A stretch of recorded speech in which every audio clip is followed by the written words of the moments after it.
Oh yeah. Hello, my friends! It is time for the long-awaited review of the Priority 600X. I'll make this short. It's awesome. And I'm not just saying that because I helped design it. It's truly a sweet bike. First off, I need to thank Priority Bicycles for inviting me to collaborate with them on this beauty. The 600X is the culmination of many months of designing, while taking into account years of bikepacking experience to create this dream machine. Our goal was to build something bomb-proof with top-notch components while keeping the price reasonable. And we did it! There is nothing like this on the mass market. You can't go to any bike shop and buy something like the 600X. Here's a quick rundown of how this bike came to be. This March, Dave at Priority called to tell me that Eddie, one of his top guys, was designing a Pinion bikepacking bike and asked if I wanted to give them some feedback. Yes! I'm a huge fan of the Pinion Gates drivetrain. I've been rocking the Priority 600 as my everyday commuter for over 2 years, and the idea of using this maintenance-free technology on a bikepacking bike got me very excited. After going back and forth a bit on the design, we ordered a prototype. And I told them that I'd like to test it out on the Great Divide mountain bike route. They thought that was a great idea, and in mid-July, I jumped on a shiny new 600X at the border of Canada and Montana. Oh, it's gonna be a beautiful day. For the next 1,800 miles, I had the time of my life. That route is incredible. If you haven't seen the series, I will link down to it below. I pedaled up and over big mountains, across deserts, through a few rainstorms, and the bike performed like a champ. I did zero maintenance for the entire 1,800 miles. None! You can even ask Mira to verify this, and she never lies. Yeah. Can I have a hug? Yeah, give me a hug, buddy. The 600% gear ratio was more than enough for riding up super steep mountains, and I could really hammer on the flats. I'll share an interview that I did with one of the employees from Pinion later on in this video. You'll learn everything you could ever want to know about Pinion technology. The TRP 4-piston brakes performed smoothly, especially on the infamous Fleecer Ridge, which ranges from a 16 to 38% grade. Yeah. Oh my God. The Gates carbon drive handled all the elements. I've been using these carbon drives on a variety of bikes for 4 years, and I've never had an issue. And here's a fun fact.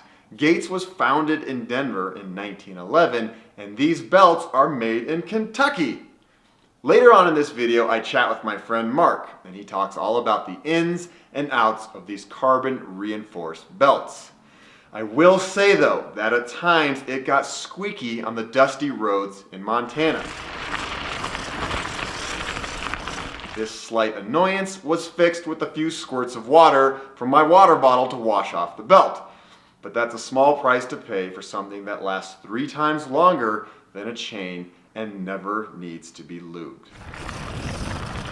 The aluminum frame felt snappy and light, and I know there's a lot of debate about steel versus aluminum, so I'm gonna have Eddie talk about why they chose aluminum for the 600X. You know, when we went about designing this bike, we wanted a bike that was really going to perform well loaded. So frame stiffness does come into play with a bike with a lot of weight on it.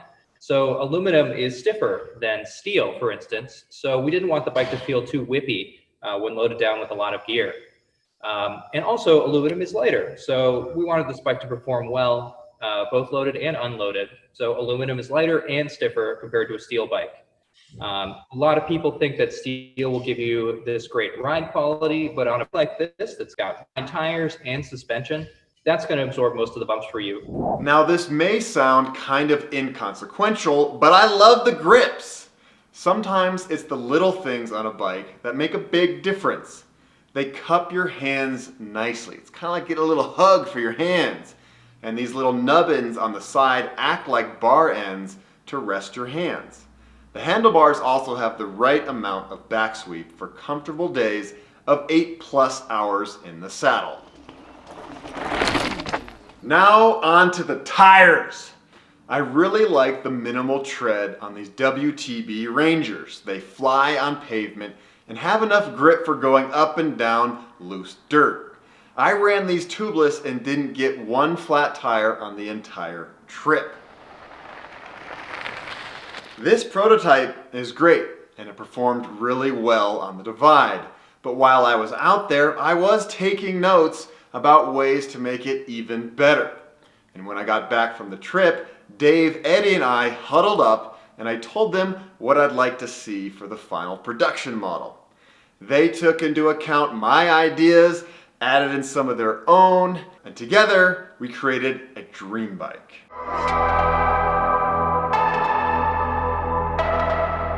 Now let's talk about the changes we've made. First off, a sweet bike needs a sweet logo. I chose the gray frame color to keep the bike low key, but it needed a little something something. Get out there! This slogan is something that I've been using since my days at Public Access TV. Hello and welcome to Out There! My mission has always been to inspire my viewers to get off their couches, and it's an honor to have this logo on the 600X. And those mountains are the famous Flatirons here in Boulder. Thank you, Connor at Priority, for helping to design this. The ability to carry stuff is essential to bikepacking adventures. And by stuff, I mean beans. So we decided to make the main triangle a little bit bigger in order to accommodate a larger frame bag. The exact dimensions are on the page for this bike. I will link that down below. Okay, the new model will also have way more mounting points. We want it to have plenty of places to mount bottle cages or gear cages and maybe even a rear rack. Eddie, tell us where they are. So we've got bottle cage mounts on the inside of the frame, also on the bottom of the down tube, on the top of the top tube, and something that is totally new as far as I know, which is cage mounts on the seat stays as well. Yeah. So even if you fill the frame with a frame bag, you can still have bottle cages on the seat stays, on the bottom of the down tube. You could do a solid mount frame bag in the middle of the front triangle. We're gonna have some eyelets here as well. So you can bolt all kinds of stuff to the bike, which is one of the really cool aspects of it.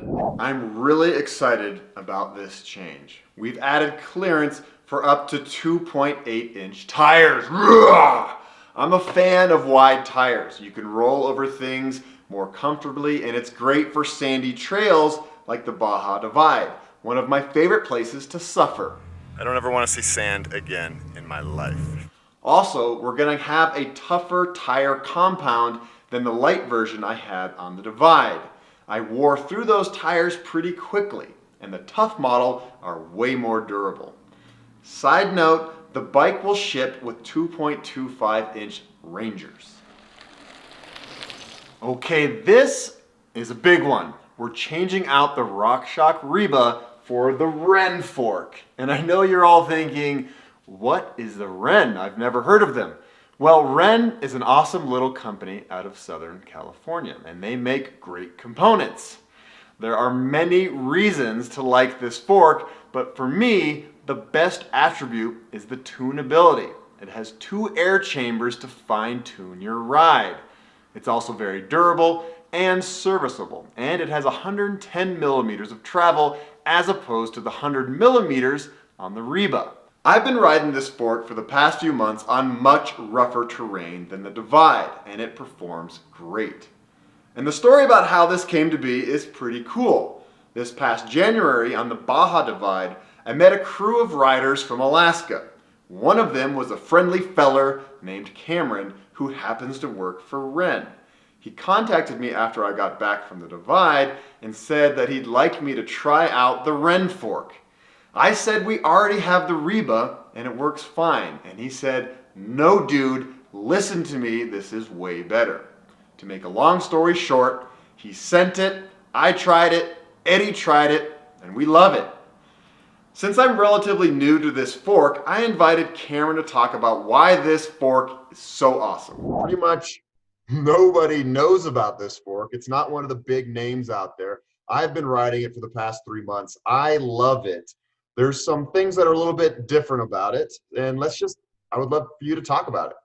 Yeah, the first thing you'll notice is that the fork is inverted or upside down, or as we call it, right side up. So when you flip a fork upside down, you'll notice that like motorcycles do this all the time. Most motorcycles, you'll see the fork, the stanchion, the part that moves up and down through the chassis is down low.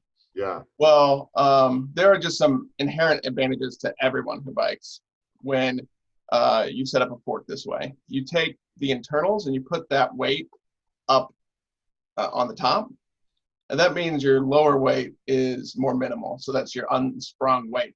So what that means in reality, in layman's terms, is that the travel readily takes impacts more easily because it doesn't have all that weight to have to push through the system. So there's less weight for it to push through the system, so it likes to engage more readily.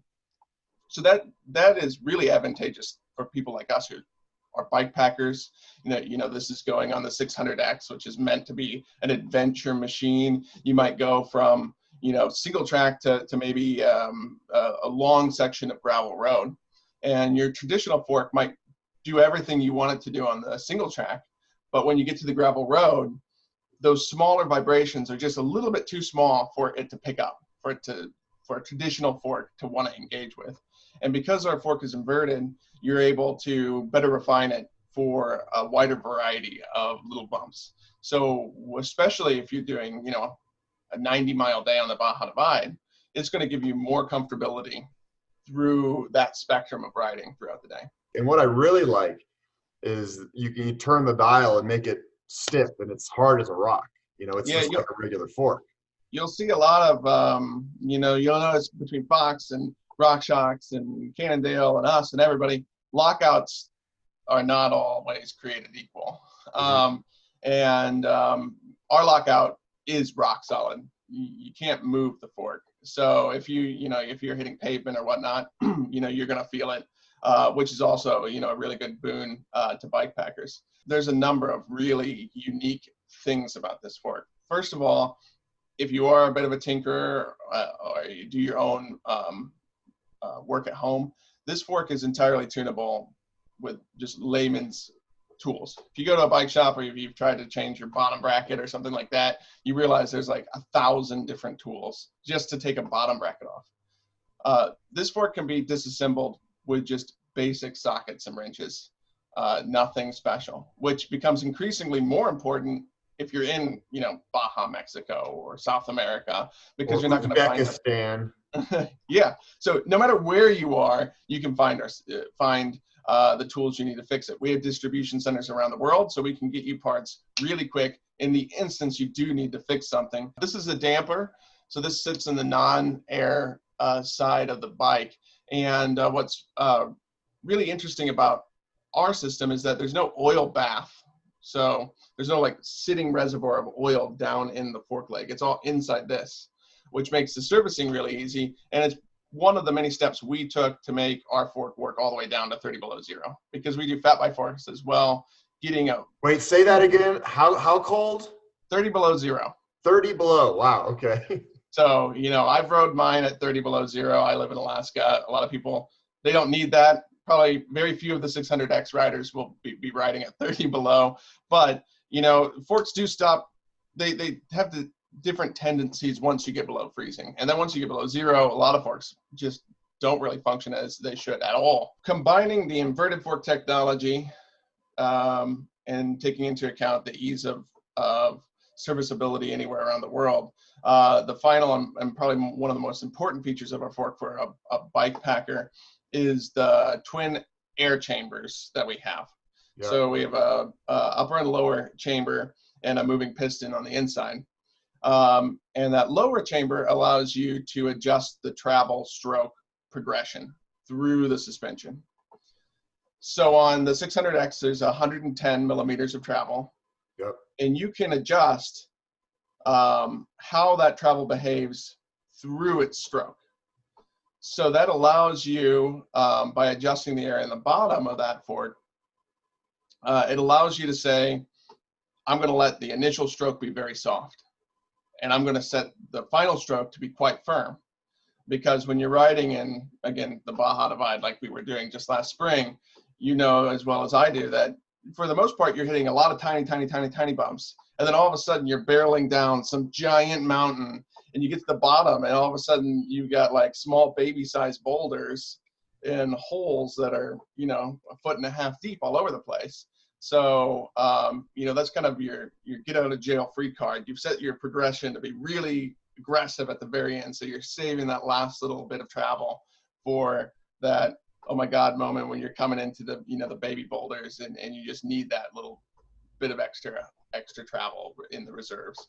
Getting to know you better and getting to know Wren better, it seems that you really pride yourselves on helping your customers out. If anybody does have a problem, they can just contact you, not you specifically, but somebody on the team, and you'll work them through it, right? Yeah, I will Skype with anybody who owns a fork or is even interested in getting a fork, just like this. The thing that brought me to work with Wren on these projects is because I'd never seen the owner of a company actively involving himself in every single client's, you know, world, figuring out what they're doing and what helps them. You know, you don't see that from Fox. You don't see that from RockShots. It's not something in the industry we talk about as being a value that you're buying into. And frankly, I think it's one of the biggest values that you buy into. It's an honor to be flying the Wren flag on the front of the 600X. You guys are awesome. I love having bottles on my front forks, and I wanted to make sure it worked out with this inverted setup. So I got out my hose clamps, clamped on some cages, put on my big cans, and there's plenty of clearance. And yes, it will come with the carbon bash guards and a shock pump. Now I know a lot of you love dynamo hubs, but this one didn't charge my items like I had hoped, so we're taking it out. I found that it was a lot more efficient to plug in my 2000 milliamp power bank every few days. This thing can charge my phone 6 times and only costs $50. This is the way to go. The bike will also be dropper post ready. It won't come with a dropper post, but if you want to add it on later, the internal routing is there. This is great for technical downhills when you need to get way back behind your seat to prevent flipping over your handlebars. That's no fun. Everybody hates that. This seat is awesome. It's the WTB Pure, but we're swapping it out for the WTB Volt. It's a very similar seat, but has a lower profile. And don't worry, it's just as comfortable as the Pure. I've been testing it out for the past 2 months, and my butt is very happy. And this might be a first for a bikepacking bike. The 600X will have a beefy kickstand. I know that it sounds like a silly idea for a bike like this, but let me tell you why I like it. At the end of my days, I'm always searching for a tree to lean my bike up against to get out all my stuff. And sometimes there aren't any good trees. Well, this kickstand will allow you to prop it up anywhere. Bam! Kickstands are cool again. All right, that's all the changes. We made an awesome bike even awesomer. Yeah, that's a word. The heart and soul of this bike is the Pinion Gates setup.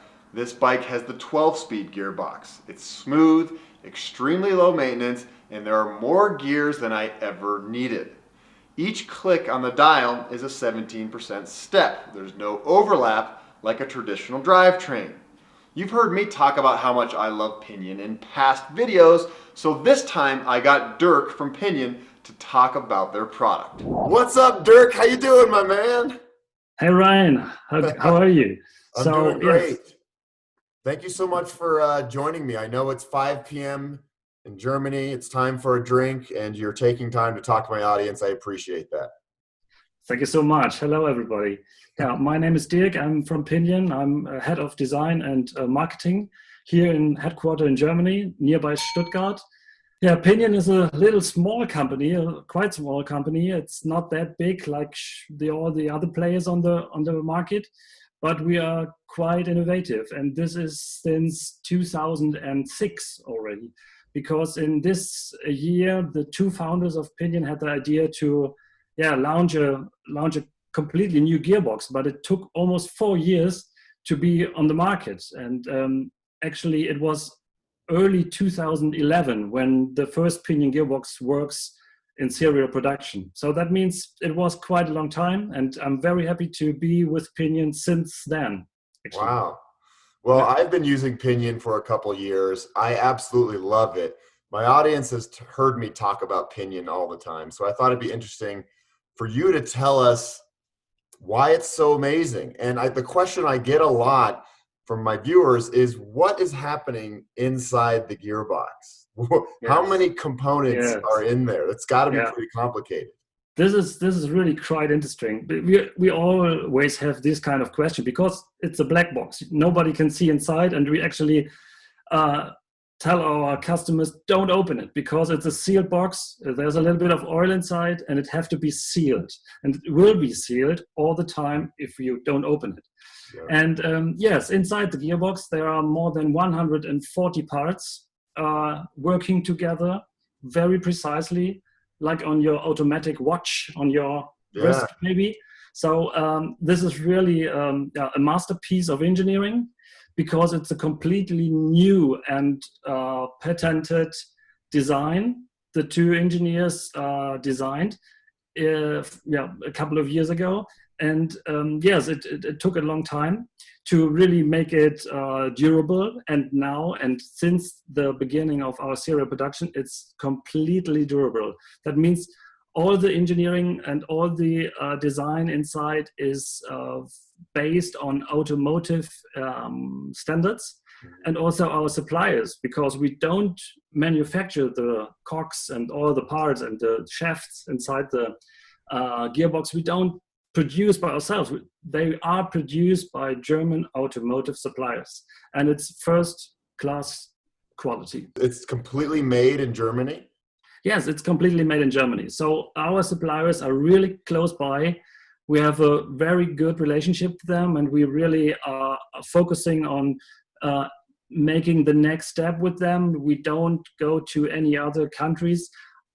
In some parts are from Switzerland, yes, and but the most parts are from Germany. I've had mine for 2 years. Nothing ever goes wrong, and that's why I love it so much. But you have a 5-year warranty on this. If something does happen, people can send it in. Is that true? Of course, yes. So what we did 3 years ago, now we are almost 8 years on the market. And what we did 3 years ago is that we are very convinced of our technology, because we have 5 years experience in the market in 2015. And that means we were able to send out the message that we guarantee the 5-year warranty of the gearbox, because this is our experience period of time. And now we are almost 10 years on the market, and let's see what happened, because we are pretty fine with the internals and the design of the internals, because now we see the customers do more than 100,000 kilometers with one gearbox without any issue. Wow. I just had a phone call with another customer a week ago, and he is based in Frankfurt, Germany as well, and he did 140,000 kilometers with one gearbox, and it's still the first one, and there's nothing to do, only an oil change each 10,000 kilometers. Do you think gearboxes are the future? Right now, you're the only one in the game. There's roll-off, which is a completely different design, but do you think more bikes are going to go this direction? Yes, of course, we are totally convinced of this. The roll-off company you mentioned is also a very good one.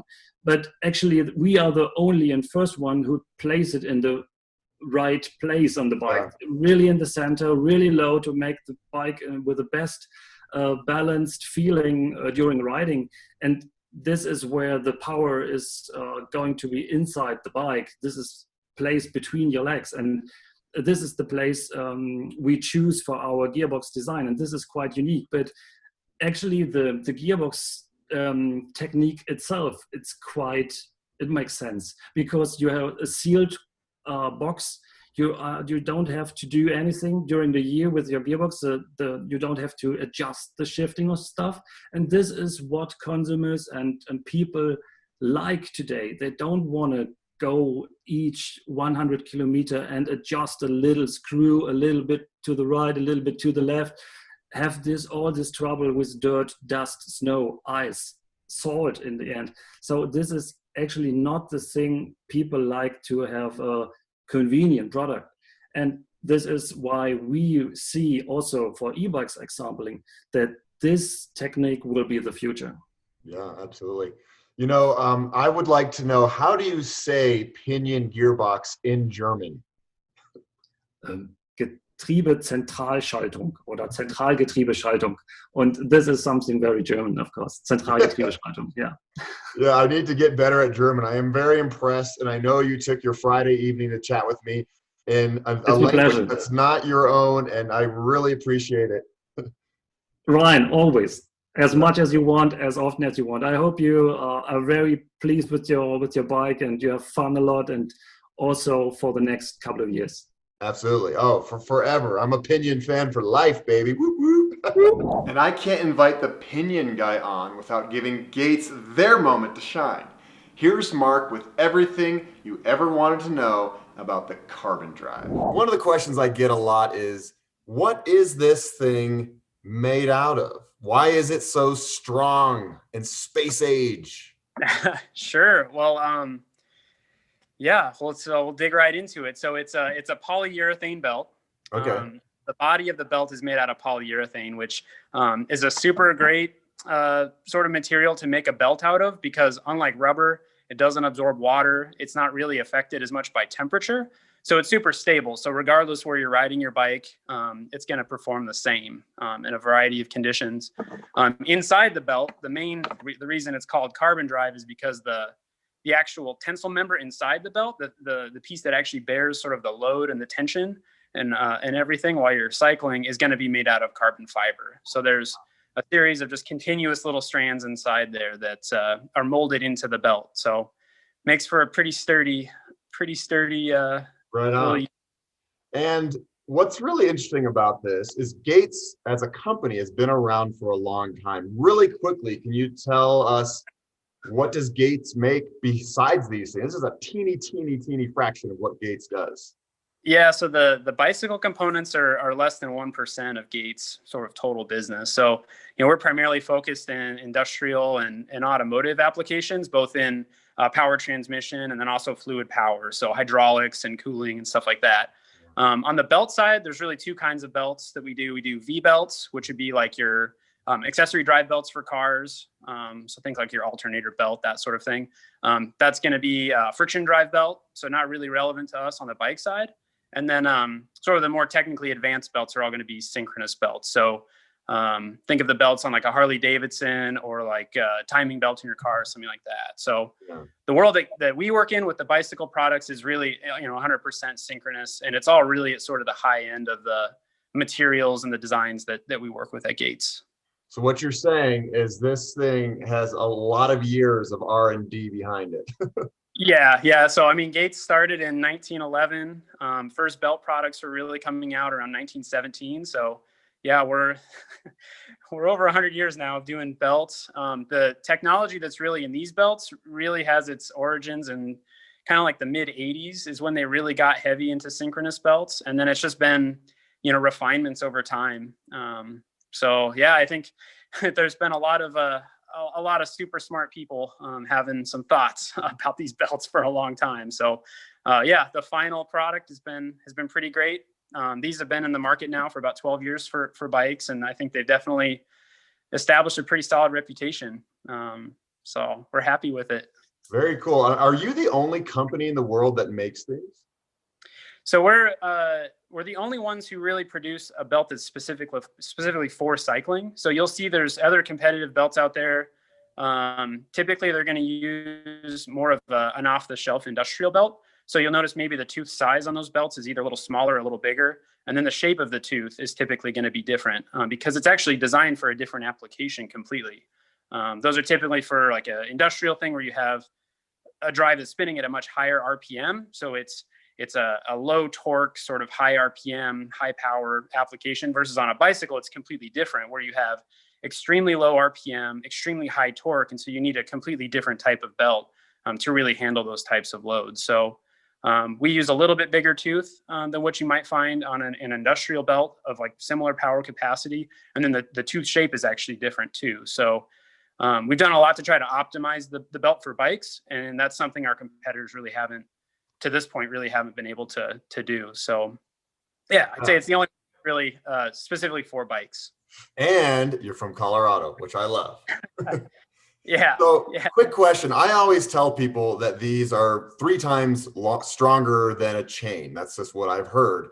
Yeah. What happens when it's the end of its life? Does it break, or is it just kind of wear out? Sure. So the failure mode for a belt, it's actually interesting. So we're always talking about how belts don't stretch at all over their entire life, which is 100% true. The tensile cord inside the belt, the day that it's fresh off the assembly line to the day you get rid of it, is going to be the same length. So what happens over time is the teeth of the belt, the polyurethane teeth, will actually begin to sort of wear away and degrade. And so if you see a belt like at the very end of its life, it's just ready for to be recycled or whatever, the teeth will be cracked at the bases. A lot of it will be completely worn away. But the belt should never break. That's definitely not its design failure mode. So but yeah, longevity of it varies greatly based on where you're riding. Someone who's in like an urban environment, riding in like fair weather conditions, they'll get thousands of miles. We've had customers get tens of thousands of miles out of a drive, versus someone who's riding off road. You have a lot of sand and dirt and debris. Of course, all of that's going to wear away at all the materials on the belt and the sprockets much faster, and so that's going to lead to a quite a bit shorter life. So we typically don't try to give a mileage, estimate, because it varies highly based on where you are. Yeah. What we can say is typically compared to a chain, chain's going to have the same problem, right? If you're in a demanding environment, it's not going to last as long. So we can say typically for the same environment, a belt's going to last 2 to 3 times longer than a chain would in those same areas. The flip side, of course, like day to day, there's no maintenance on the belt. So like with a chain, it's like you're thinking, okay, I got to keep this thing in tip top shape. I got to keep it lubricated. I got to keep it adjusted. Versus the belt, you're just not having to have that thought. So yeah, it's a pretty easy system to get along with. It lasts a long time and doesn't ask a lot of you throughout its life. I've read all the articles about this, and some people say that it's less efficient than a traditional drivetrain. I mean, sure. I've never noticed anything. I mean, if there is anything, I'm guessing it's teeny. What do you say? So it's crazy. I mean, for probably 10 years or more, this has been a conversation. And there's been lots of independent studies that have different outcomes, people saying, this is more efficient or less efficient. This is more efficient beyond a certain power. At the end of the day, the reoccurring theme in all of those tests is that the differences, when they do exist, are extremely small. We're talking fractions of a percent, to the point that there's so many other variables in your bike to actually be able to discern, oh, this belt is less efficient than this chain in this circumstance.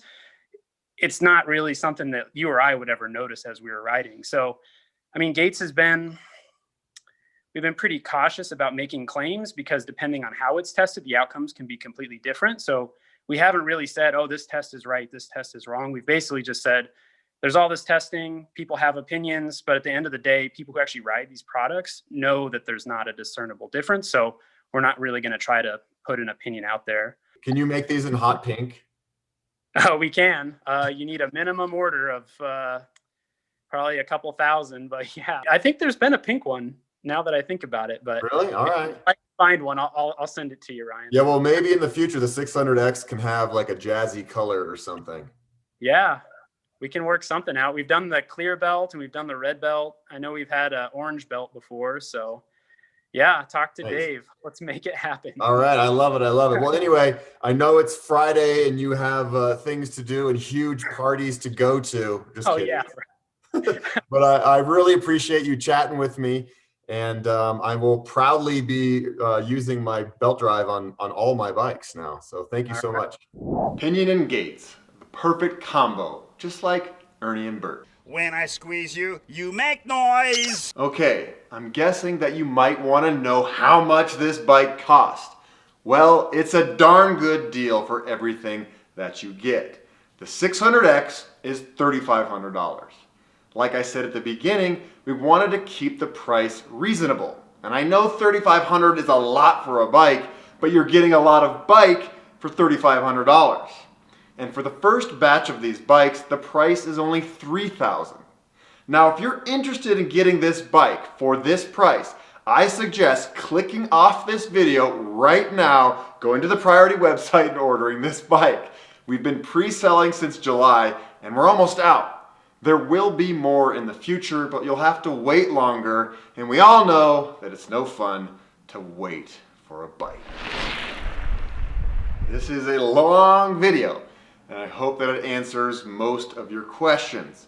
If not, the guys at Priority are very responsive.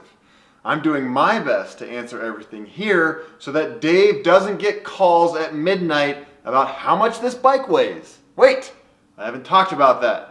The large is about 33 pounds, and that includes pedals, which are included. How often does that happen nowadays? You know what I'm most psyched about this whole process of creating this bike? Is that we're essentially making it with friends. We know almost everybody involved in this, whether it's Dave, Eddie, Connor, Dirk, Mark, Cameron, me.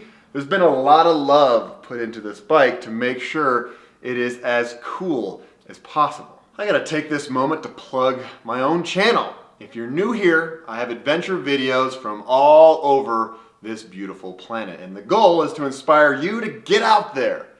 So check them out and like and subscribe and do all that other YouTube-y stuff. Now I want to end by giving a huge thanks to Dave and Eddie and the entire team at Priority for making this bike possible, and for helping make a long-time dream of mine, riding the Divide, a reality. Okay, have a good one everybody, and we will see you down the road.